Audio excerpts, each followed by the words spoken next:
From shucking oysters to talking food with the founders. From quick snacks to the big contracts. Hi, everyone. My name's Heidi Knoblauch, and I'm the host of Founders Fridge. Founders Fridge is a podcast where we talk to founders about what they eat while they're building their company. On today's episode, we have Zaza, co-founder of Nickel Pass. Zaza is based in Philadelphia, and we talk about Jollof rice, Burger Fridays, and special occasion pizza. Let's hear what's in Zaza's fridge. Yeah, success got the drive and the hunger. But what's on your dinner plate? What keeps you going longer? Zaza, it is awesome to have you on Founders Fridge. It's great to be here. Thanks for having me. All right, so tell me a little bit about Nickel Pass. All right, Nickel Pass. So we are a B2B software platform. And for professionals, we provide a single account that gives access to multiple news and information sources. So sites like the New York Times and Bloomberg and Fortune and up to now 350 other sources. So imagine hitting an article that says subscribe, you hit that paywall, you click a button and the paywall goes away. And the beauty of the system is it's single account, but also single billing. And so typically companies buy Nickel Pass to give their executives or analysts access to all the information they need to be successful. And so we tend to work with Fortune 500 companies. We've since expanded to other financial services firms. We're doing a lot more CPG because they're doing a lot of research specifically in emerging markets. And we were recently, now 2 months ago, awarded a patent, which is really fun. So we can actually apply the software to other types of tools like AI tools, things like ChatGPT and Claude. So the companies that work with us are trying to figure out how much they're spending on these things and then assign basically budget to usage. And so if things are being used, they can buy more with the product. And if things aren't being used, they can cancel with the click of a button. So Awesome. That's what we do. Yeah. And so where are you based? Where are you based out of? We're based primarily in Philly. We do have offices in Newark, New Jersey, which is my hometown, which is really fun. So shout out to the folks at Audible for that. But we've got folks all over. We've got folks in Berlin, in Mexico City, in the Philippines. So a mighty team that's global first, which is pretty cool.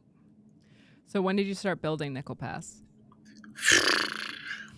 Allure. So this is a little bit of a complicated question for me because Nickel Pass is not that old. It's probably in its current iteration a couple years old, and in this like expansive iteration, like last 6 months. But I've been working on the problem for the last 8.5 years. So we started out as a micropayments platform on the blockchain. And we thought that the way to solve information access was by cutting up the information. So allowing people to pay 5 cents for an article or 5 cents for a report. And I think what we found is that investors were really excited about the idea. Publishers obviously wanted to get paid in crypto. They still do. But the user experience to get a wallet to pay for something that you don't quite know the value of is a little hard to get over. And imagine trying to explain to like a mom in Wisconsin that you got to download a crypto wallet to get access to, high school articles about football. Like it just doesn't work yet. And maybe it will in the future. But we basically had a product and raised money for this approach that didn't work. But then we were able to basically get a whole bunch of publishers excited about the idea and the concept of basically single payment for a whole bunch of different things. So we had to, salve our wounds and then figure out what the next model was. And it wasn't until 2020 where we invented the Nickel Pass. We were in a Comcast pre-seed program, which is why we actually moved to Philadelphia. And then we didn't really start selling the product until 2022. So that's sort of our arc, our story from Nickel Inc. to Nickel Pass. So I was going to ask, have you had any other ventures other than this? But maybe what I'll ask is, when did you know you were an entrepreneur? Yeah. There's two memories that come to mind. The first was I worked for a mentor and now family friend of mine who is a real estate developer. So I was going to say was, but he is, and a very successful one in North Jersey. And at the time, I thought I wanted to work in local government. And I remember going to this all hands meeting that he had, and he had it at a restaurant, and there was like 20 people around the table. And he was like grilling everyone. It was like very, you know how Jensen at NVIDIA talks about like his management style is like, we all gonna have the same meeting and we're all gonna like talk about this stuff and say, wait, why didn't you talk to that person about that? That's what he was doing. And I remember being, number one, so impressed and so like my mind was blown. I was like, wait, you can start an organization and hire people and build stuff? This is freaking amazing. Like, I was like, what do you mean? Like, this is what I want to do. I still thought I was going to work in local government. And in fact, what wound up happening is I co-founded a program for the city of Newark that still exists to this day. So it basically helped people understand the value of the riverfront to Newark's economic development and also its founding. And so we would do these boat tours and people thought I was crazy. They were like, bro, you're gonna put us in this river, like it's polluted, like people are gonna come out with like 5 eyeballs. Like it was crazy going around in the city of Newark, like raising money for this thing. But it was at that point that I knew I really liked starting things from scratch. I really liked going 0 to 1. I really liked hearing from people, oh, that can never be done, and really being like, are you sure it can never be done, or are you scared that it can't be done? And if that's really the case, if we sprinkle some courage and some creativity in something, we can come up with something from scratch. So I was in college. That was 2009, co-founded a nonprofit that year as well. So that was like a pretty impactful 6 months for me. So that was when I knew. I was like, oh, okay, this is something that I think I want to do. So switching over to food, what were your family rituals when you were growing up around food? Did you all eat dinner together? You know, did you wake up and have breakfast? So I'll give some context here because it's important. With a name like Zaza, you gotta let people know where all this is coming from. So my family's Liberian, which is a small country in West Africa. Liberia is famous because it was founded by freed American slaves that went back in the 1860s, pre-Civil War. So on my mom's side of the family, I have ancestors from Virginia named Parker, which is pretty cool. But Zeze comes from my dad's side. So it's the tribe of people that basically settled in the Zorzor Mountains. And in their culture, they have a saying, which is food is medicine. And in the West African context, medicine is not a reactive thing, it's a proactive thing. So the idea is that you're eating to be healthy, or you're eating to farm better, or you're eating to study better. So food was taken very seriously in our household, primarily because education was taken very seriously in our household. So you definitely had a heavy breakfast, so a big bowl of oatmeal.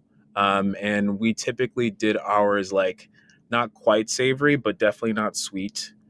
Lunch was whatever, mom or dad packed. And then dinner was sort of the star of the show. So it was either a big bowl of rice with stew or a traditional West African dish called fufu and soup. So sort of like mashed cassava put in this like starchy ball with like this spicy, savory, sometimes a little sweet mesclava soup with different types of meat.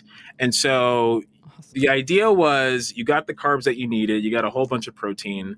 And even though you might not be like, quote unquote, going to war, if you needed to go to war, you could. And so like that was what we did for 6 days out of the week. And then on Friday night, so this is our family tradition, we all had burgers because, like we were in America, we're all Americans now. And so that was the sort of like treat, but it was considered a treat and you could not eat that during the week. You had to eat like the traditional food for the 6 days.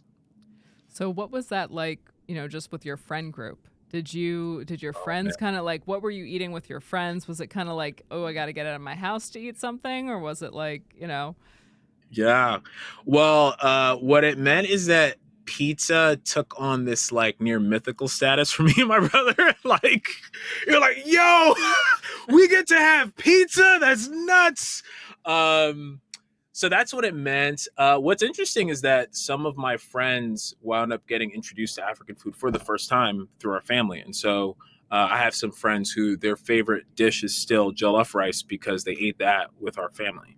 And so that was pretty cool.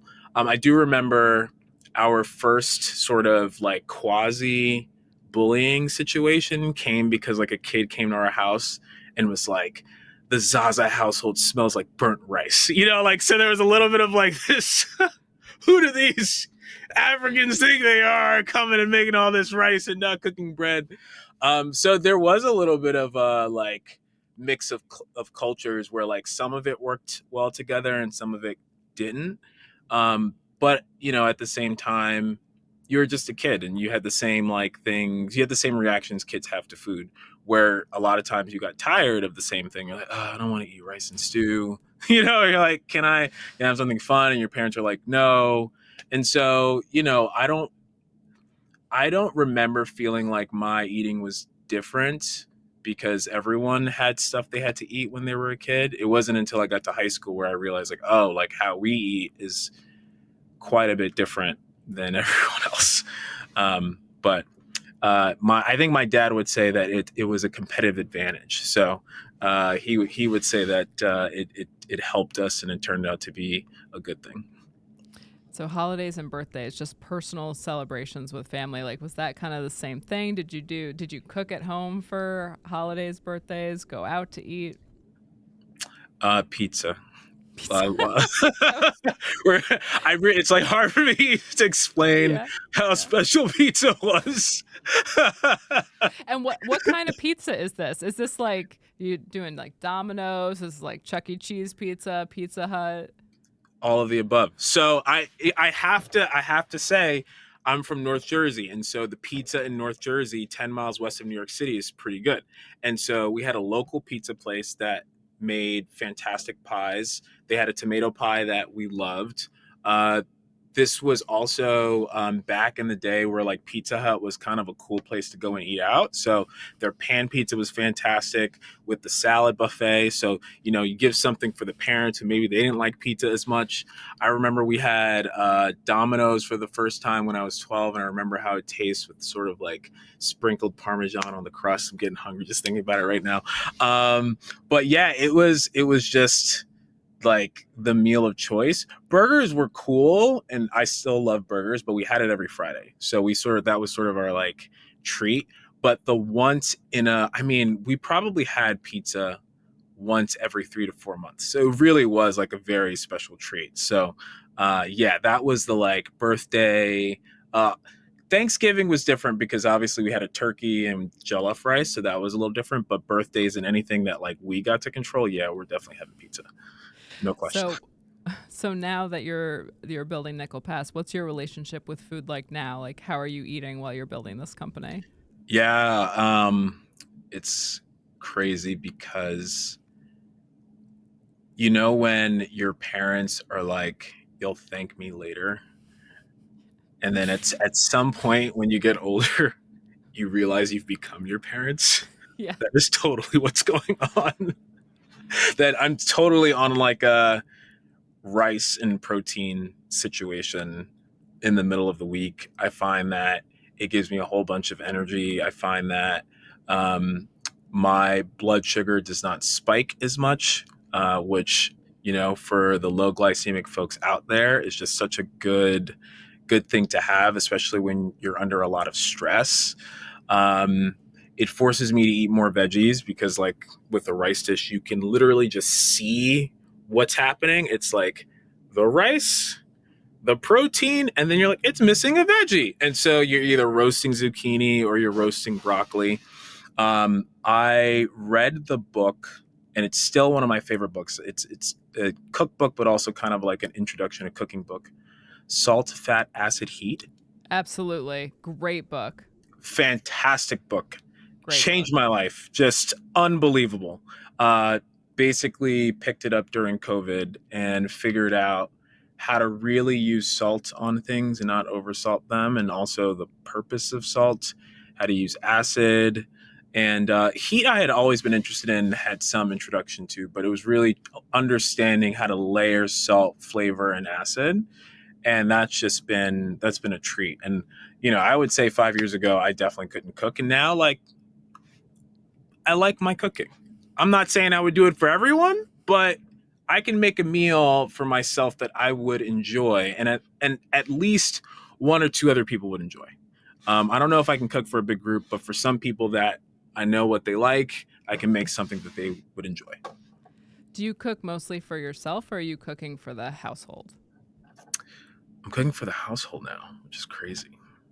Cooking for the household. Yeah. Yeah, which is a crazy thing to say. I'm just like, wow, I have a family. You know what I mean? Yeah, absolutely. Like, wait, I have a brother-in-law, I have a partner / wife, and I've got a kid. And yes, I do the majority of the cooking. We have some staples in the house. We love our beef stew, so we do a roasted beef stew, or where we will caramelize the meat. We'll also try to sear some of the veggies that go into it. We'll try to low roast everything with some tomato puree at the beginning. So love that. We do a chickpea curry soup that we like a lot. And so when we're feeling a little less meat, we will shift into some veggie forward dishes, and that's probably our favorite one.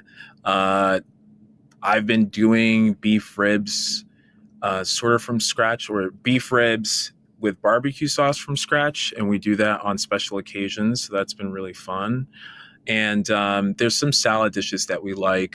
I like a good tabbouleh, or tabbouleh, and I like the sort of Middle Eastern treatment of vegetables, and trying to learn more and add that to my repertoire. So yeah, we've been cooking a lot at home. I've been cooking a lot at home, and part of it is like trying to make sure that I'm healthy, but also repeating my dad's lessons of food is medicine, and sort of preemptive, and how do we just be healthy, and do all the things that doctors say that we shouldn't do, saturated fats and sugars and stuff like that. So yeah.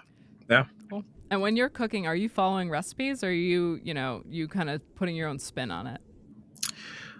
I do both. And so this is the beauty of salt, fat, acid, heat. It sort of teaches you your own spins on things. At least that's my analysis of it. So I definitely like things with deep flavor, and I like searing things. And Kate, my partner, does too. So we tend to do that a lot. But that being said, there's like maybe 10 recipes that I followed for a couple times, and I print them out and have them. And for the most part, I've sort of memorized how they work. But if I miss a step, it's there in the kitchen so that I can look at. So I'm not like picking up my phone, unless there's like a really, really new complex recipe that I haven't done before. We made a turkey thigh coq au vin, maybe about 8 months ago, and that was pretty challenging. So I needed the recipe to really sort of understand and make sure that I wasn't missing anything. And it had a pureed potato on the side, so that was really good. But I really needed a recipe. But in general, on the day-to-day, not really using a list, but I do have the reference if I need it. And so, would you say you live to eat or eat to live? It's hard. It's a hard one. That's a hard one. You spoke about like food being medicine, so I feel like you're kind of like the unique person who's kind of in the middle here.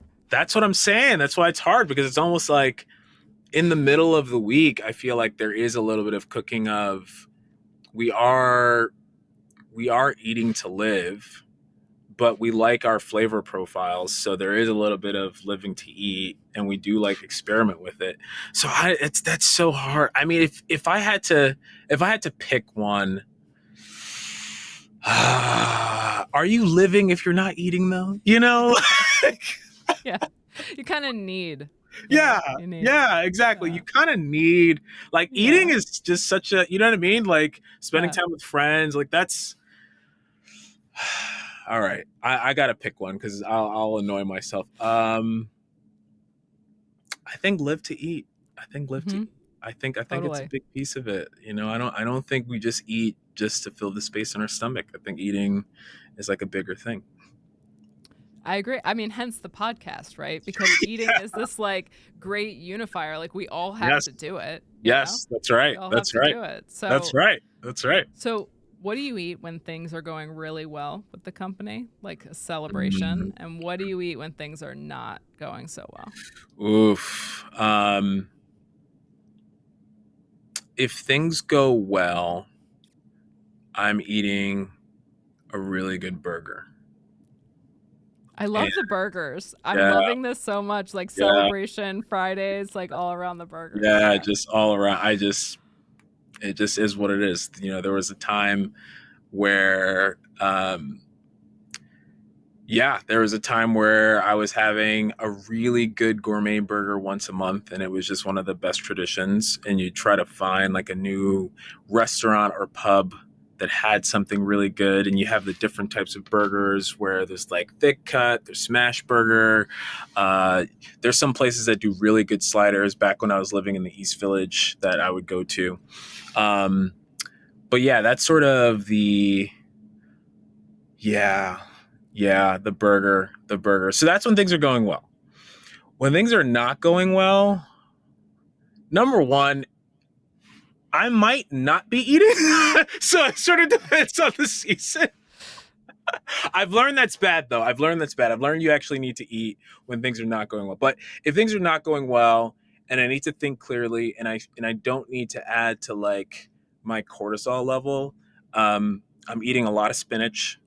I'm eating a lot of greens. I'm going back to the rice. So we're going back to basics, lightly salted. So we're trying that. That's some real medicinal. That's when we're eating medicinally. That's when we're trying to just like recover. So So what's in your fridge right now?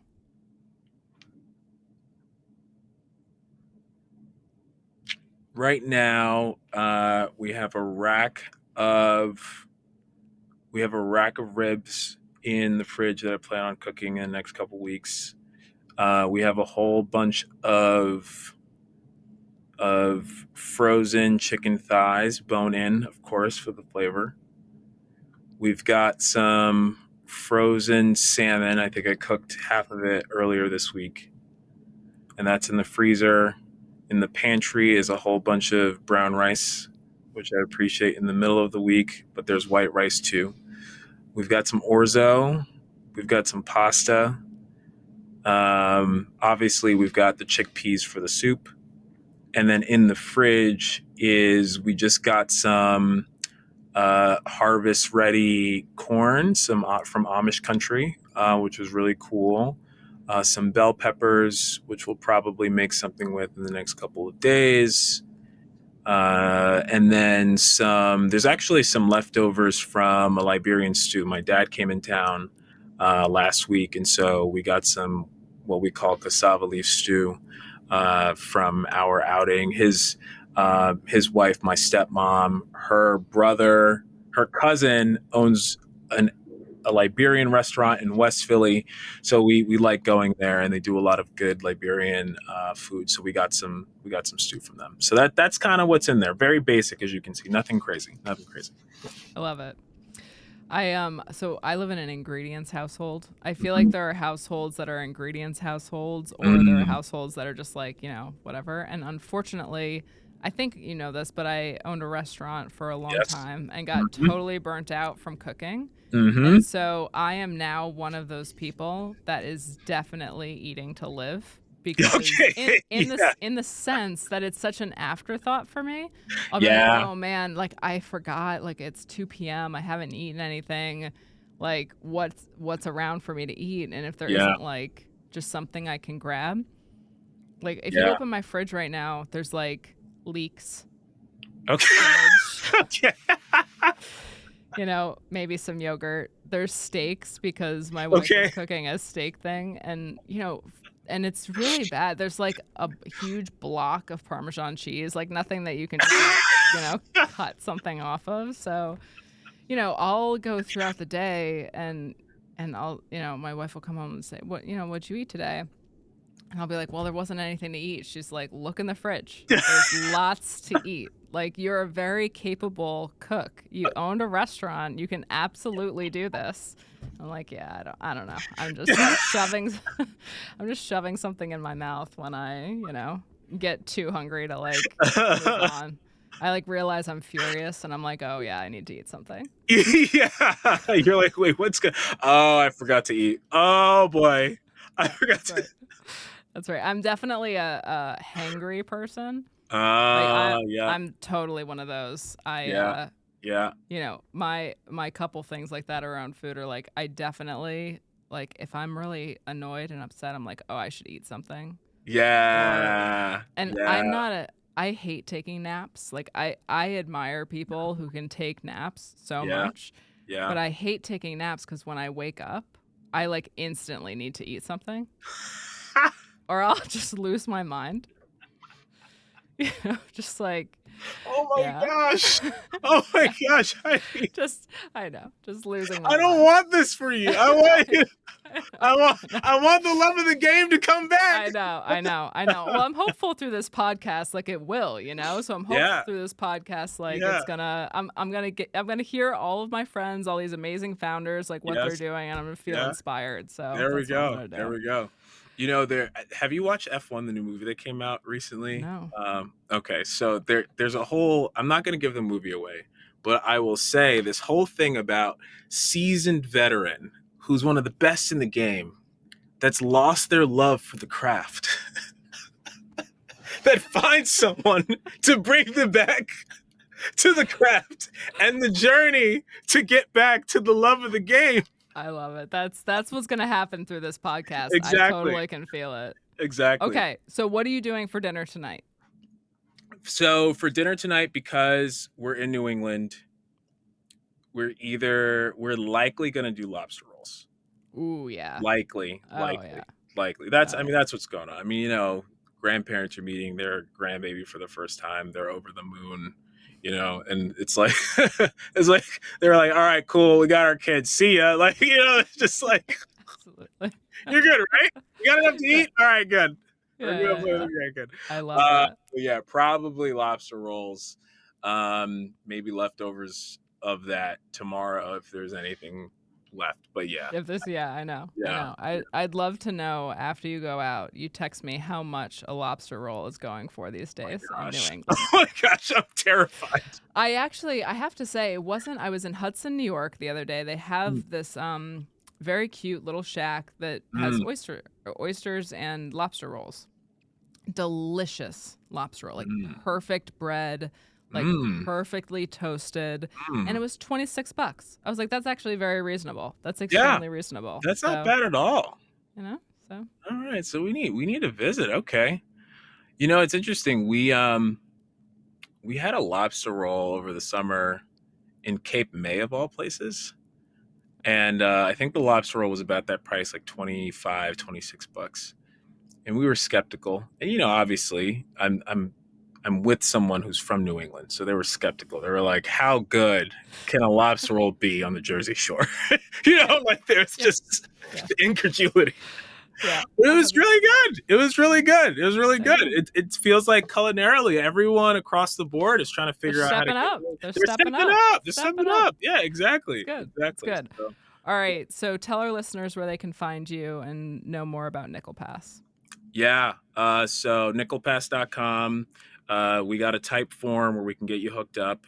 If you need access to news and information, if you need access to data sources, we can help you. And typically you need Nickel Pass if you have a spreadsheet that has a list of subscriptions and passwords and you're sharing it. Do not do that. 80% of business hacks happen because of sheets like that. Get set up with a single sign-on system. You don't even have to use Nickel Pass. You use something else, but don't do that. The amount of companies that actually do that have been hacked is actually kind of insane. I prefer for you to use Nickel Pass. but I just want people to be healthy when it comes to subscription hygiene. So please use a single sign-on. Check out nickelpass.com. I love it. Thank you so much for being on, Zaza. It was awesome to Thank have you you. on the show. This was awesome. Thank you for doing this. I can't wait to listen to all of the episodes that come out of this. I think this is fantastic. It's so original. No one's asking this question. This is a really important question. Food is medicine. We need to know. Absolutely. What are the people taking? We need to know. We need to know. We need to know. We need to map it onto their startup's trajectory. You know what I mean? Exactly. Awesome. Thanks so much. I thank you. Appreciate it. We'll talk to you. Yeah, success got the drive and the hunger. But what's on your dinner plate? What keeps you going longer? From shucking oysters to talking food with the founders. From quick snacks to the big contracts. To Founders Fridge, Founders Fridge.